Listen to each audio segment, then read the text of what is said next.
Hi, I'm Jackie Allison, the current chair of the Management and Economic Society, and I'm delighted today to be joined by Mark Cutifani, who is our guest on this mentor interview. And I also have co-hosting this interview, Simona Cara.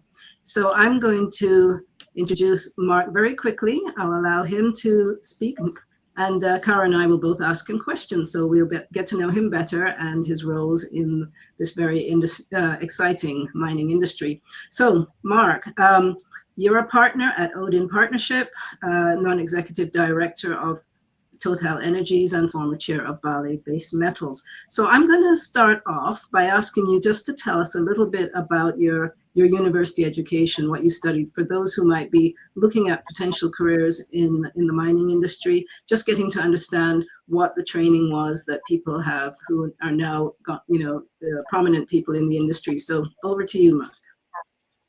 Well, thanks, Jacqueline and Simona. Good to see you. And thanks for the opportunity.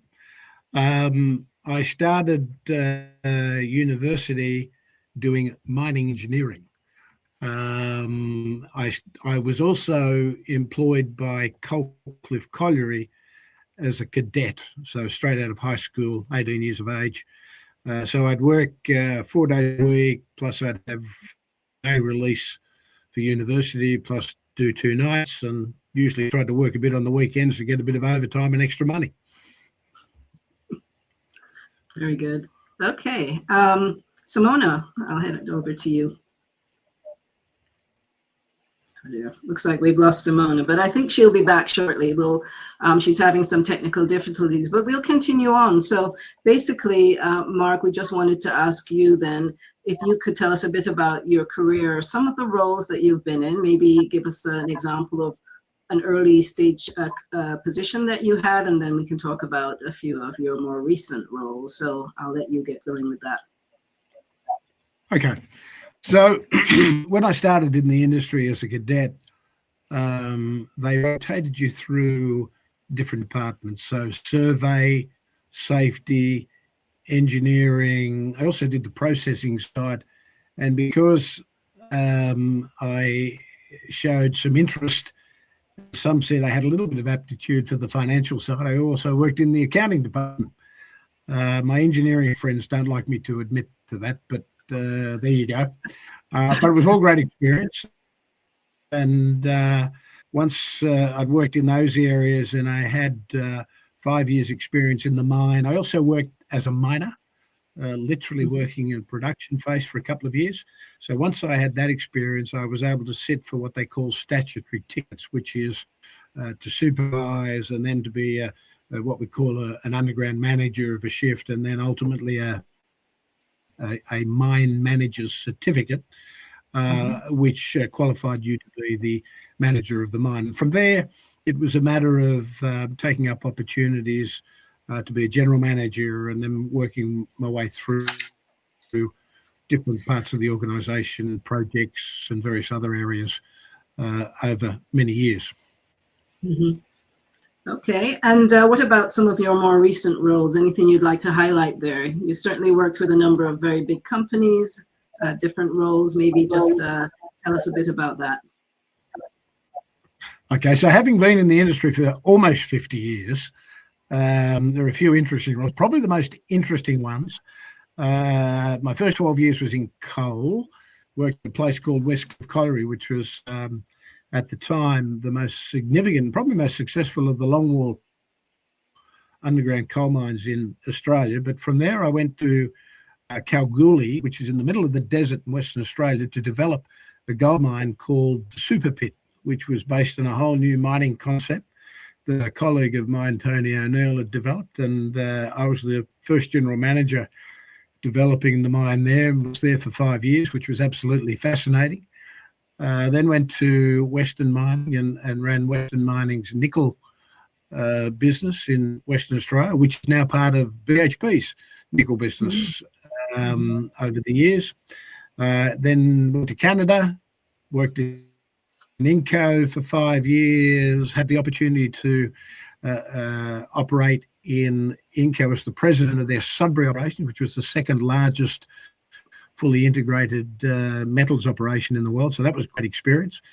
And then South Africa, running Anglo Gold Ashanti as the chief executive there for 6 years, and then on to Anglo American as chief executive. Yeah, That's so it in a quite nutshell. track record. Yes, quite. Yeah, there's a lot of experiences through that. You've worked in different countries, you've worked with different companies. Could you tell us a bit about some of the highlights you'd say along the way? What were some of your lessons learned as you went through those different roles and different organizations? I'm sure there were different cultures, all sorts of things. Tell us a bit about some of the learnings that came out of that, just being in those different types of roles. Yeah, so when I talk about career and learnings, the first point I make is that in working through the various opportunities, I worked in mining operations where there were different technologies and approaches. So underground coal mining, underground hard rock mining, large open cut in coal, large scale open cut in different metals, copper, iron ore, nickel. So I've been very lucky to be given the opportunity to work in literally almost all the technical parameters, including processing, smelting, refining, and even marketing.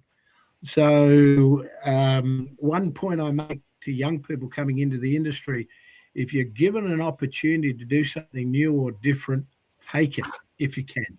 If it makes sense, take it, because that experience base that you build can be a great asset, particularly when you're in one area and you can remember things you did in other areas. There's always an opportunity to cross-fertilize. And for those that have done a lot of different things, usually they've got the most extensive kit bag of experiences that they can bring to a particular situation.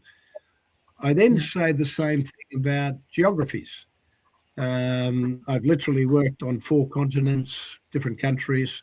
So Africa, Europe, Australia, North America, and I've had accountability for South America, and there's another continent I've missed there somewhere, Asia. So I've had accountabilities through all of those areas. So you also learn a lot about people and culture. But when you take it all together, there are common themes and issues that you pick up. And I guess part of the experience thing is understanding what's important. So the common denominator, people. If you can connect with people, they are the people that will teach you how to think about the issues and see things differently, and how you can convert that to both technical and motivating people in the business. If you can get those 2 connections right, then you can almost do anything. And I've been very lucky to have been given the opportunities, and then I've been very lucky to work with people who have been very generous in providing time, support, and moral support as well, in terms of things I've done. And I've always found that the better you treat people, the more they're likely to share and to be good to you. And it's probably not a bad place to start in terms of thinking about how to conduct yourself through your career. Yes, I think you made some really important points there. Before I hand it over to Simona to make a few comments, the point you made about working in the finance department, nothing to be ashamed of, I'm sure. But everything's a business, and so it is important to understand how the pieces fit together and what impact one part has on another. And I think it does help everyone perform in their own role if they understand the bigger picture, let's say. And so they may not be their strength, but at least they understand what impact they have on it and what impact it has on them. So that's just one thing. And you brought up the topic of people and how important that is. And I think the most successful people will say, it's not a one-man show, not a one-woman show. It's a team effort. And it's, the first thing that we tend to look at in investment management is who's involved in a company. And that tells you a lot right there. And then you sort of move on to some of the other technical things. Simona, anything you'd like to add here? I know, Mark, you were speaking about the people you come across and the difference you make for them. For me, when I was a very early professional in the industry. In fact, it was my first weeks in the industry. We met, and for me, it took away a little bit of the fear about, what this industry had in store and how to navigate it, and it just put me at ease. I think the impact that you make on the younger generation when they come in and when they're not yet very professionally confident, that's what you bring to the table on the ground as opposed to just, in words. And I think I'm a testament to that. And I'm very curious to learn more about your background and how you navigated all of those years in the industry. There was a guy, some people will know him, Sandeep Biswas, was the chief executive of Newcrest. And in a life before that, he was running the smelter for the Kalgoorlie nickel smelter for the Western mining business. And he once made an observation that stuck with me, and I would have been 32 or 33, I think. And he said that kids that grow up in dual ethnic households tend to process information differently. And I thought that was a really interesting observation, and it made me reflect. So my mother's Irish background, Australian, but Irish background. My father, born in Italy, and he emigrated to Australia when he was 19, and he lost his family in World War II. So he was an orphan, and he came across at 19 with nothing. He said literally he had a bag with nothing in it. And I think that was true. And he ended up cutting sugarcane in Queensland and worked his way through. And Mum was an only child from a family that ran pubs. So they came from very different backgrounds. And I remember the conversations across the table where my father would say something and I knew that my mother had no idea what he was talking about, and she'd go off on a tangent and then he'd go off on another tangent in that conversation. So I'd end up, because I was the oldest of the kids, explaining to both of them what the other one was saying. And so you're listening with two ears. And I say this at work still, you've got to be able to listen with two ears and try and understand. It may not be the words, but it's the passion, the emotion, and the words are part of the story, but it's all of those human characteristics that give you a sense of what the real message is. And so somebody said to me, you take for granted what you seem to get, which is what somebody's trying to tell you. And so my advice to young people coming in is take the time to listen and try and understand what somebody's saying. And that's not always about the words. And so, Simona, you made the point about talking to young people. In the end, it's not only the words are used. I hope that's helping people have that sense that we're all there at some point. You've got to start somewhere. Don't be scared. You don't need to be scared. We all started, we knew nothing. Many of us knew less than nothing, and got corrected. But that issue of being open, not being scared to say you don't know, and I'm 67 and I still say I don't know, and that opens up a whole different conversation with someone when you're open and you say, look, I don't think I understand that fully, or I haven't got the message.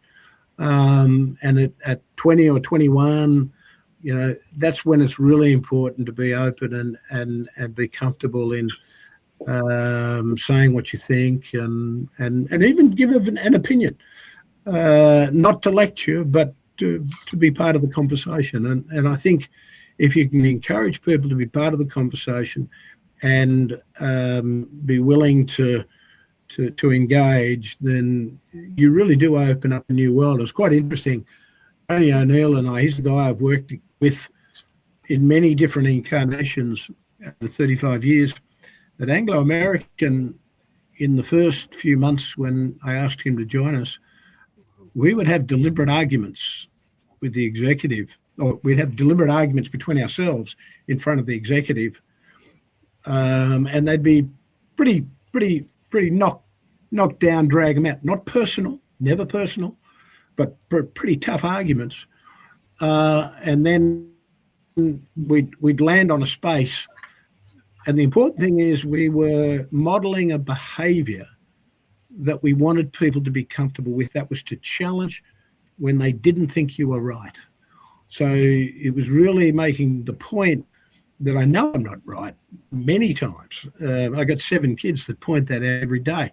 But making the points or encouraging people to engage in debate and argue if it's an argument, never let it be personal, because the best teams, in my experience, share those things. So if you can give people that sense, whether they're 18 or 85, that it's okay to challenge and have those debates, then you're going to create a very different workplace, and you're going to create an innovative workplace. You're going to create a challenging workplace, and I hope a workplace where people take something away that's very positive. That's great. Thank you very much for that input. You said quite a few things there that, people aren't necessarily comfortable with speaking up. Certainly young people, some do, but a lot of them do hold back. And I guess maybe it's a confidence thing, or they're being trained to listen and just observe for a while. But the truth is, if they have an opinion and they've given it some thought, then they shouldn't be afraid to share it. And we should be encouraging everyone to participate, as you say, because then you get the best of all worlds. And that comes back to that the comment you made about listening with really carefully, 2 ears, and it's almost interpreting. It's that combination of the different types of intelligence, and including the emotional intelligence, reading people, taking the time to understand, be very careful listeners, and then speaking once you've listened. Simone, anything you want to add there before we move on to the next topic? And maybe we'll cover this later, but have you ever thought about whether you strategically planned the route throughout your career, or was it just something that you saw the next step and you ventured and took the chance on it and had the adventure of it? It's a very, very good question. And I still remember being asked the question about 45 years ago at Kimberley & Co.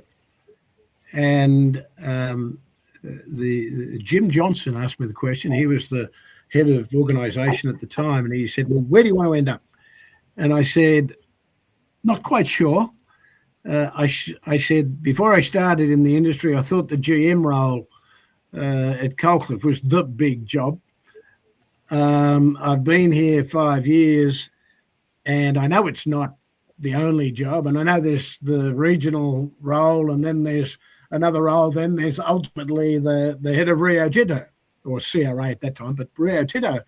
And I said, I'm not sure where I might end up, but the one thing I'm sure of is I'd hate to be in a role where I was thinking, this is it. I'd always want to be looking at the next role, and depends on how I feel, but at the moment, I feel I can do the next job. So I would hope for the next 40 years, I'm always looking for the next opportunity. As long as I've done the current one well, then where might I end up? So, and I said, I don't think I'm ever going to sit there and say, that's it. And here I am, 67, and I'm as enthusiastic today as I was at 22, thinking about what's the next place I can add value and do something different. And I hope I'm still in that conversation at 92. That's wonderful. Thank you very much for sharing. I hope the mind is. Yeah, I think it's really important to challenge and to be learning as we go, and have new things we can do, as you say, as long as we're adding value. So that's the key thing, that we want to be contributing in a useful way, no matter how old or in what role. Just to touch on something, you mentioned a bit about your parents. You said you have 7 kids. So I thought I'd ask you, what influences you think you've had on your family, and what influences they've had on you? So in terms of influences on my children, some might argue negative. I'm married a second time. And so I've learned some tough lessons about relationships and how you can do a better job. And I've still got a lot of work to do. But I've maintained generally good relationships with all my children. They generally tell me what they think. Sometimes they tell me a bit too much, but at the same time, I think it's always coming from the right place. So I suspect that being open is something they all share, and most of the time are pretty good in that regard. Very supportive of each other. Family is very important, and looking after family. I think those values are really important, and I can say today that I can still get all of them together at least once a year, and we have a good time together, and we argue and we fight and we do all the things you'd expect us to do, and so that conversation and that approach that I talked about from a business point of view comes straight from the family, and they know they can say what they think. They may not always get a positive or constructive answer, but they'll know it's always coming from the heart. And I think that's important. And what I've learned over many years is that them knowing they've got your support, or them knowing that you're there, means a hell of a lot to them. All of them have been through tough spots. We all have, and good friends as well. And being there to support them when they're going through a tough spot is the most important part of family, and it's an important part of life, and it's an important part of friendships. And as leaders in an organisation, that's what we're there for. And I think those lessons go both ways. Yes, very interesting. Thank you. Sorry about that.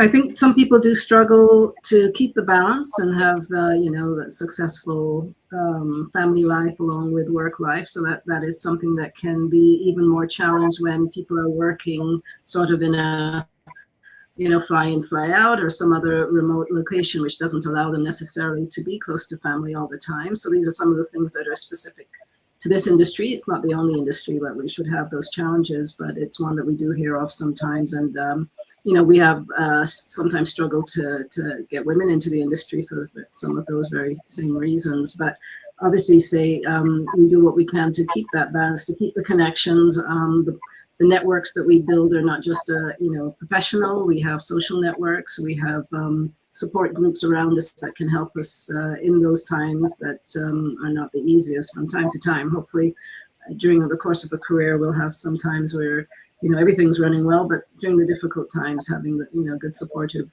groups around us, including professional groups, can certainly make the difference. No, I appreciate you sharing those thoughts around family. That's really good to hear. And we know also that you're very involved in a number of volunteering activities, and we thought maybe we'd ask you to touch on a few of the things that you care about outside of work, or whether it's other interests and hobbies or volunteer work. Is there anything you'd like to say about that aspect of your life? Look, firstly, if I can make a point, and I think you raised a really important point, if it's fly in, fly out of those sort of structured, different structured work programs, I think the more, and I'm going to use the word fractured, and I mean to use the word fractured, where you've got a non-routine work system, I think you have to work a hell of a lot harder making sure the social side and family issues and obligations are structured as well, because when you're away for those lengths of time, and I travel a lot, I'm away a lot, I think on the other side, you have to be very structured. And having worked with a lot of people on different roster systems and all those sorts of things, you do have to work harder, I think, to make sure that you maintain relationships, and you've got to work harder. And I think you've got to be conscious of it, and you've got to be structured. As a piece of advice based on a lot of years and seeing a lot of issues come as a consequence, and those that work out it do best. And I think it's a really important point to make. So if you go into those types of work systems, then you've got to be structured on the social side, if not more than you are even on the work side. I think that's a really important point to make. So again, you know, I think it was Henry Ford that said, and we talk about people, you can destroy all of my factories, but if I've still got people, I can rebuild everything. But if I don't have people, and so helping people navigate their professional life and those issues that impact their personal life is actually part of the job. That doesn't mean you interfere or get involved in people's personal lives, but you help them and support them any way you can to make sure that they're able to manage their personal life, because in the end, the two can. Yeah. And I think that's a really important role and something to be very sensitive to. Yes, thank you. Okay. Sorry that Simona is having some technical difficulties. We'll bring her back in if she can join us again. But in terms of any of your volunteer activities, anything that you like to focus on there?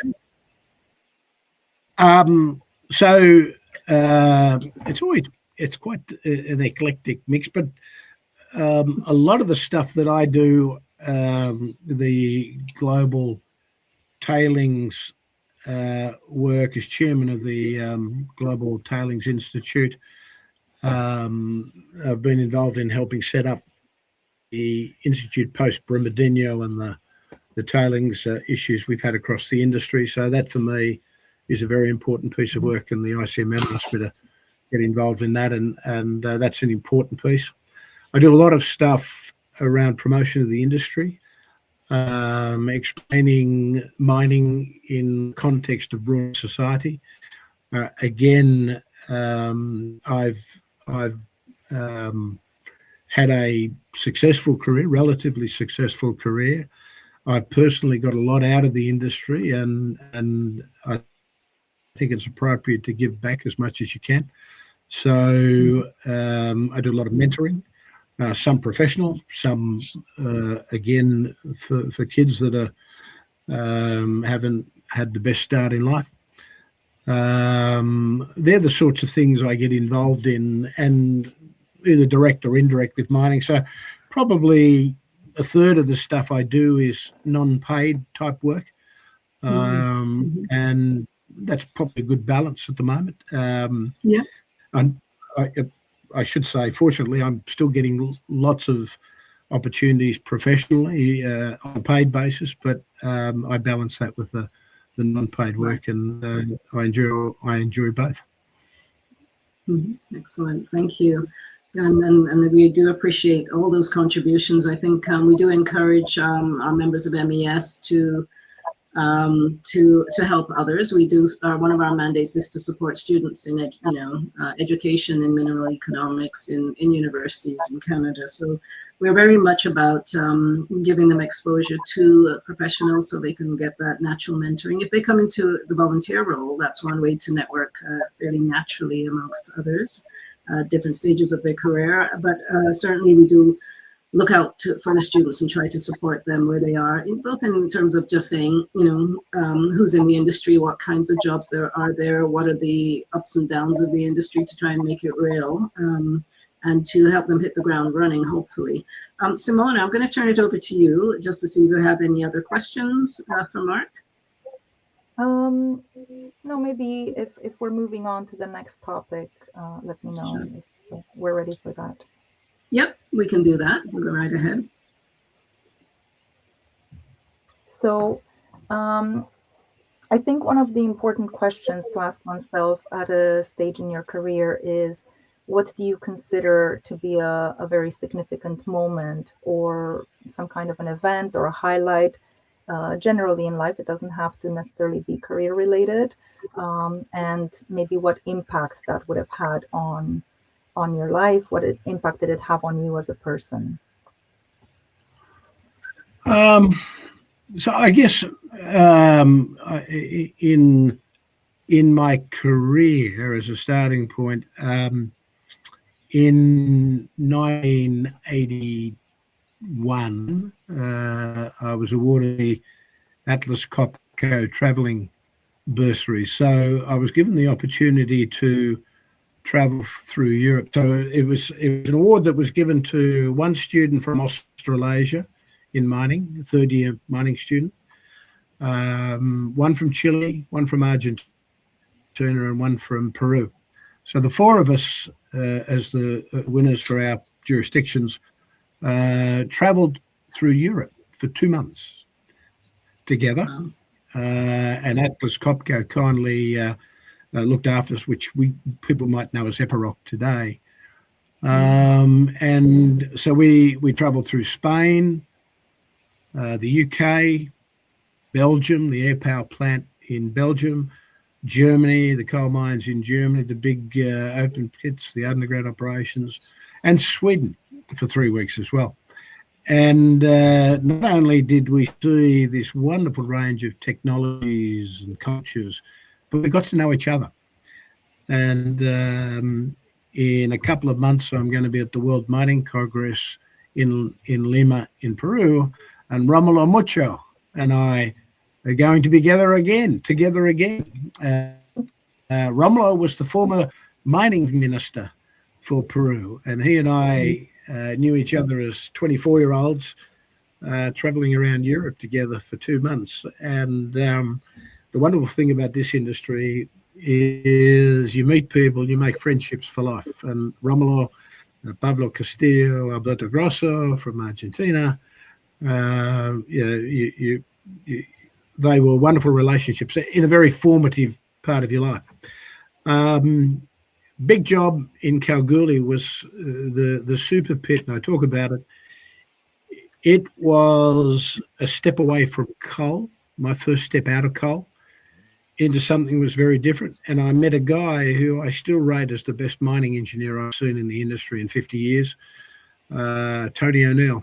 He had identified a concept for the development of Kalgoorlie. It still operates today, previously with Barrick, but very large operation, significant and radically different from anything that had been done in the gold mines in Australia at the time.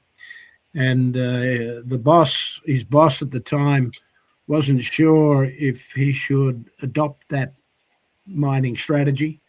Many of Tony's contemporaries and the managers in the group were absolutely terrified of what Tony was proposing, said it wouldn't work. And so Sid asked me to come and do a review because he'd been through my operations and was very impressed with what we'd done. He said, tell me whether this is right or wrong and whether I should back Tony or get rid of him.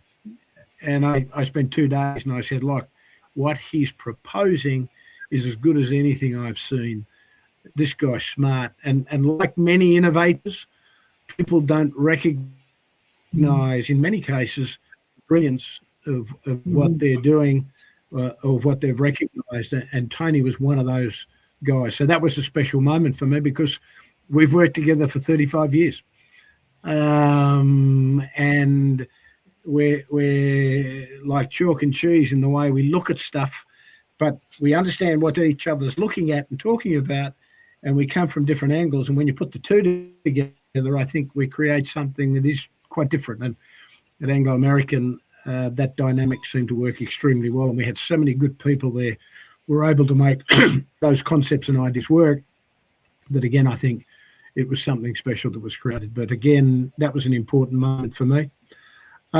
First trip overseas, went to Inco, and that's where I met Simona, in actual fact, in my early days at Inco. And I'd had my first CEO role at Sazagwalia. And when I started, and in the first couple of months, we'd found that we had a pretty disastrous hedge book.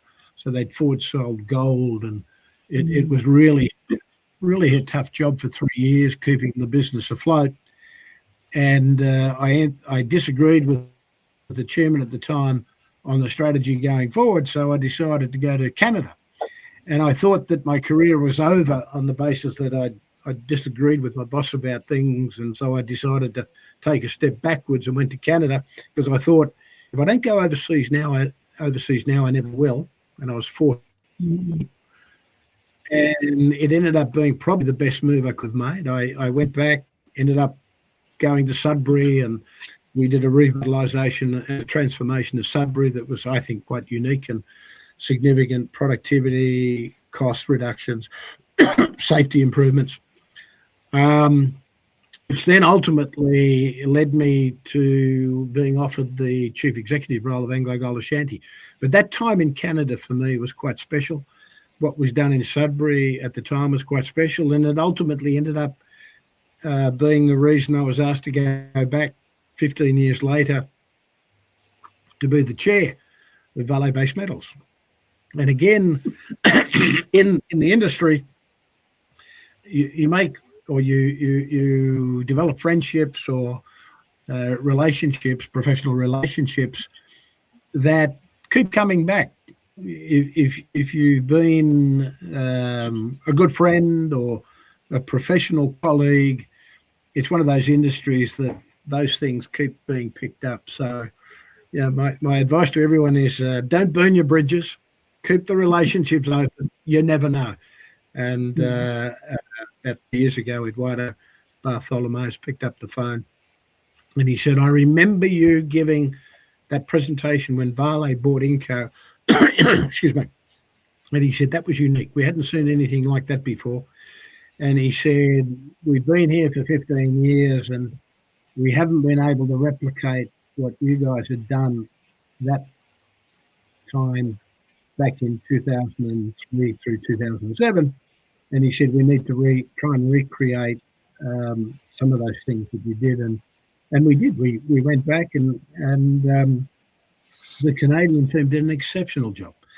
And the transformation was wonderful. And Sean Usma is the CEO, recently named CEO of the Year, based on that transformation work. And it was an absolute privilege and pleasure to be involved. But it goes back to that relationship 15 years. So again, an important moment.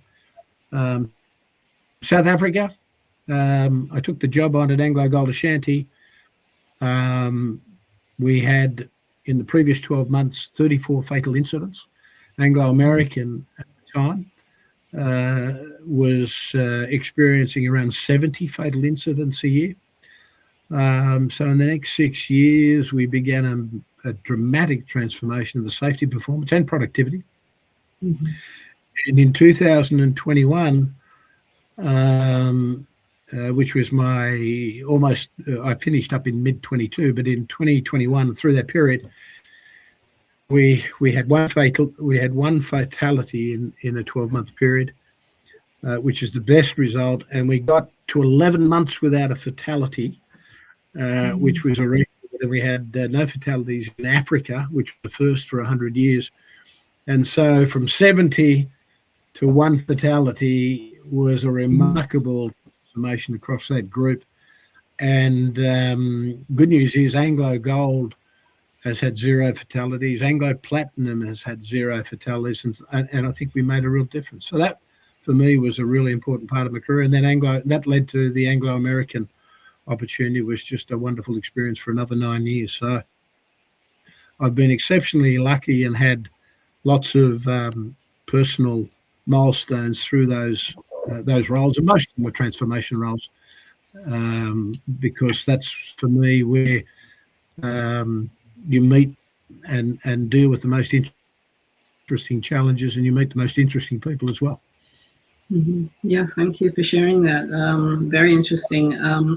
As you mentioned, safety so important, the culture of safety to the success of the operations and the company as a whole can't be overemphasized. So Really interesting. And we thought we'd ask you before we wrap up what you see as some of the bigger challenges for those who are in the industry now and maybe earlier in their careers, just to maybe to touch on some words on that aspect. So if I could start with an opportunity, Okay. and then I'll do challenges, if that's okay. Sure. Firstly, the conversation around critical minerals, in my 50 years, or almost 50 years, I've never seen a moment in time where the world is so focused on the mining industry in terms of its role in society and what it has to contribute to the development of society. So that's a great opportunity. And it's something we have to take and try and help our young people understand what mining is to society. And the way I talk about it is we produce everything. We are the material solutions industry. We create everything. That is, you can't create matter. Everything comes from the earth. And we're the industry that helps turn the earth into everything that we use in our daily lives. At the same time, the products of mining help shrink our environmental footprint on the planet by around 30%. So fertilizers for agriculture improve food productivity so we can feed 8.2 billion people on the planet. Without fertilizers, we could only feed 4 billion people on the planet. So we shrink the agricultural footprint by 30%. And in terms of urban environments, we take up about 15% of the Earth's surface, but without the ability to build up and to concentrate infrastructure, we'd need 25 to 30%. So in those two industries alone, we reduce our human footprint by 30%. So one, we are the most important industry in terms of driving every other industry. And two, we're the most important industry. We've got the most significantly positive environmental footprint on the face of the planet. We reduce our human footprint by 30%. And that's something that people don't understand. And people are now working out, as we go through an energy transition, we need minerals. So big opportunity. We have to learn how to talk to it and encourage people to understand it. In terms of challenges, we're not going to have enough copper. We're not going to have enough iron ore to make steel so that all the infrastructure required for the energy transition works. So how do we become more efficient? How do we operate more safely? How do we continue to manage our footprints and not have the events that we've seen of tailings dam failures? So not only have we got to be more productive, we've also got to be smarter and more environmentally sensitive in terms of the work we do. And they're the two big challenges I think we have, but I also see them as opportunities. And certainly from my perspective, I'm sure the new leaders of today and tomorrow will take us in new directions that none of us thought possible. We just hope that we can help set a platform or a foundation for them to be successful. Yes, absolutely. Thank you. Simona, any final questions before we wrap up? I think it would be nice to hear any advice that you have for people who are maybe mid-career.